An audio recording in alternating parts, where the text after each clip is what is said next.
जिनके परिवार में 9 साल से 14 साल के बीच के लड़कियां हैं, उनके लिए आज का समय जो है बहुत ज़्यादा खतरनाक है।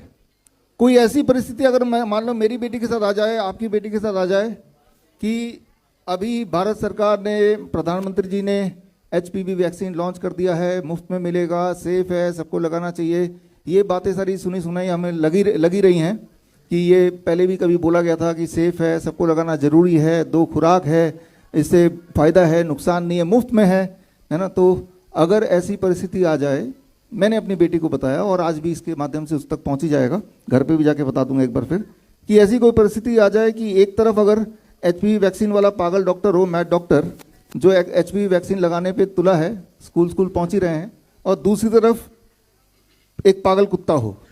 मैड डॉग एक तरफ है और एक तरफ एक मैड डॉक्टर है। तो और ये आप देख रहे हैं पिंजरा, अगर ऐसी परिस्थिति आ जाए तो मैं भारत की सभी बेटियों को बोलना चाहूँगा जिनकी उम्र 9 साल से 14 साल के बीच में है कि एक बार को पागल कुत्ते से कटवा लेना, लेकिन पागल डॉक्टर से नहीं वैक्सीन लगवाना। पागल कुत्ते से काटने के बाद तो फिर भी बचाव हो ही जाए, लेकिन पागल डॉक्टर से, डॉक्टर जो HPV वैक्सीन लगाने की बात करेगा, मैं उसे पागल डॉक्टर ही बोलूँगा।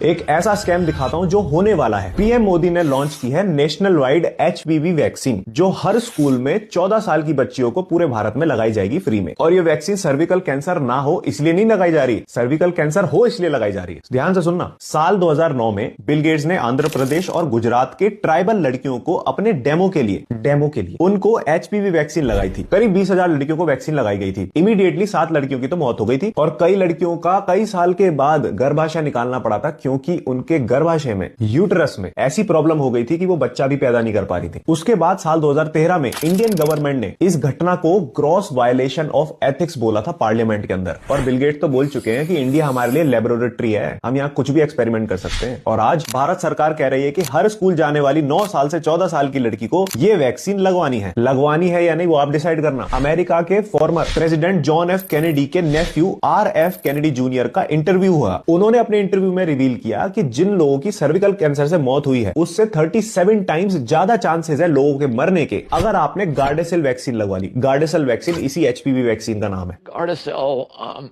is probably the single worst mass vaccine that we've ever seen. America में जब वैक्सीन लगाने के बाद लोगों को साइड इफेक्ट्स होते हैं, तो अपनी हेल्थ का क्लेम करने के लिए ज्यादातर लोग जिस फेमस लॉयर को फोन करते हैं, उस फेमस लॉयर का एक इंटरव्यू हुआ। जब उससे पूछा कि आपके हिसाब से दुनिया की सबसे हार्मफुल वैक्सीन कौन सी है, देखो उन्होंने क्या नाम लिया। What are the worst vaccines on the market? I mean, in terms of most harmful. I mean, the Gardasil vaccine is, we have lots of calls about the Gardasil, but गार्डेसिल ये वही HPV vaccine है। साल 2018 में यह article छपा था कि Bill Gates के फॉर्मर डॉक्टर ने यह कहा है कि बिल गेट्स के किसी भी बच्चे को वैक्सीन ही नहीं लगी हुई है। उसके बाद क्या हुआ, आज ये आर्टिकल भी डिलीट है और जिसने ये छापा था वो भी गायब है। आपको ये वैक्सीन अपने बच्चों को लगवानी है या नहीं लगवानी, वो आपका निर्णय है, बट ये वीडियो वायरल नहीं होगा, इसे रोकेगी US गवर्नमेंट। आपको इसे शेयर करना है, इतना शेयर करना है कि ये भारत के हर कोने तक। What's your biggest fear for India?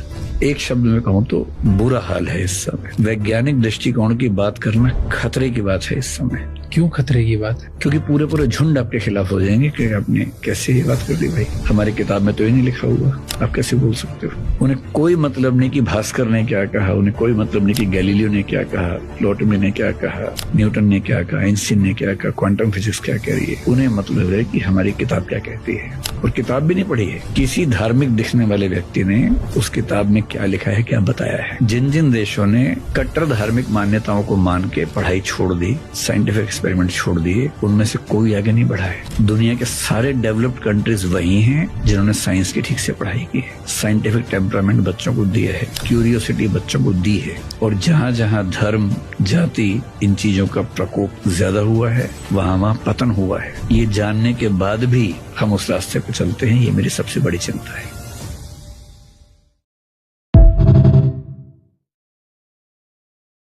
अभी एक सबसे बड़ी चिंता ये उभर करके आ रही है कि सर्जिकलाइजेशन ऑफ मेडिसिन होने लगा है। जहां पर मेडिसिन देने से काम बनता है वहां पर सीधे ऑपरेशन किए जा रहे हैं केवल अपने लाभ के लिए। ढेरों नर्सिंग होम, ढेरों डॉक्टर ये काम कर रहे हैं और ये बहुत ही खतरनाक है, क्योंकि ओपीडी में जो खर्चा आता है 2-2,500 रुपए का, आप पर्ची बनवाते हैं 500 रुपए की, प्राइवेट में जाते हैं तो 2,000-3,000 की मेडिसिन लिख देता है, 1-2,000 के टेस्ट लिख देता है। उसको एक तो आयुष्मान योजना में कवर नहीं होता, वो इतना छोटा खर्चा, ये सब आयुष्मान में होता नहीं है कवर। उसमें 50,000, 5 लाख, 2 लाख के जो भी ऑपरेशंस होते हैं वो ज्यादा फायदेमंद दिखते हैं, तो इसलिए हॉस्पिटल और वो सब ऑपरेशन करने में इंटरेस्टेड है। तो इसी को एक टर्म दिया है सर्जिकलाइजेशन ऑफ मेडिसिन, यानी मेडिसिन की जगह पर सर्जरी। तो ये तो बहुत खतरनाक चीज है और ट्रेंड भी बढ़ गया है, 80% ऑपरेशन बढ़ गए हैं। और दूसरा, हम एक तरफ जेनेरिक मेडिसिन की बात करते हैं, लेकिन उसमें जेनेरिक मेडिसिन में मेडिकल वाले की भी कमाई नहीं है और डॉक्टर को भी कमीशन नहीं मिलता। तो डॉक्टर का कमीशन कई कई जगह पर 50% है, कई जगहों पर खास करके सोनोग्राफी और दूसरे कई तरह के टेस्ट उसमें तो 60% तक है। इसलिए वो आपको लिखता है, बहुत सारी दवाइयां लिखता है, आप उसको 20 रुपए की अगर वो दवाई लिखे और आप ठीक हो जाओ तो आप उसको 500 रुपए फीस कैसे दोगे, क्योंकि दवाई तो 20 रुपए की है। तो जस्टिफिकेशन नहीं होता है, इसलिए वो 3,000 रुपए की दवाई लिखता है, 2 से 3,000 की दवाई लिखता है, 1,500 उसको लिफाफा आ जाता है मेडिकल वाले की तरफ। अगर 20 रुपए की दवाई लिखोगे, मेडिकल वाला मुंह बनाए किससे लिखा है, क्या है ये, क्योंकि उसका खुद का भी कोई प्रॉफिट नहीं है उसमें। कौन डॉक्टर है ये, क्या लिखता है। इसी तरह से किसी से सोनोग्राफी आपने करा ली 1,500-2,000 रुपए में, और अगर मान लिया जाए डॉक्टर का वो नहीं किया आपने हिस्सा, तो वो मुंह चिढ़ाएगा डॉक्टर कि किससे सोनोग्राफी करा लाए। तो इसलिए वो रेट भी कम नहीं करते, रेट सेम रखता है। आप डॉक्टर का नाम नहीं भी बताएंगे तो भी वो 1,500 का 1,500 ही बना रहेगा। कारण ये कि वो रेट खराब करेगा, पता चल जाएगा। 50%, 60% कमीशन है। जरूरत है टेस्ट की, नहीं जरूरत है तब भी। और आप कहीं सस्ती जगह पे या अच्छी जगह पे करा के लाया, कितना भी अच्छा डॉक्टर हो, उसने अच्छा भी किया होगा तो वो रिजेक्ट कर देगा, फीस करानी पड़ेगी। एक तरीका है, आयुष्मान योजना कवर नहीं करेगी, तो बड़ा खर्चा चाहिए। तो ये तो बहुत खतरनाक चीज हो गई। इसका मतलब कि अब आप ऑपरेशन कराओ और उसमें रिस्क जो है वो किसकी है, घर वालों से सिग्नेचर करा लेते हैं, तो ऑपरेशन की रिस्क तो आपकी हुई कि आप ही करवा रहे हो। तो ये जो मैं आपको अभी समझा रहा था और ये जो मैं कह रहा हूँ, ये एक अवेयरनेस प्रोग्राम भी है। हम करंट अफेयर्स की क्लास तक नहीं रख रहे इसको अवेयरनेस तक ले जा रहे हैं कि उस चीज को क्रॉस चेक करो, उस चीज को देखो, ये बहुत बड़े रैकेट है, ये उस चीज को समझिए, दैनिक जीवन में काम की चीजें हैं ये बहुत ज्यादा।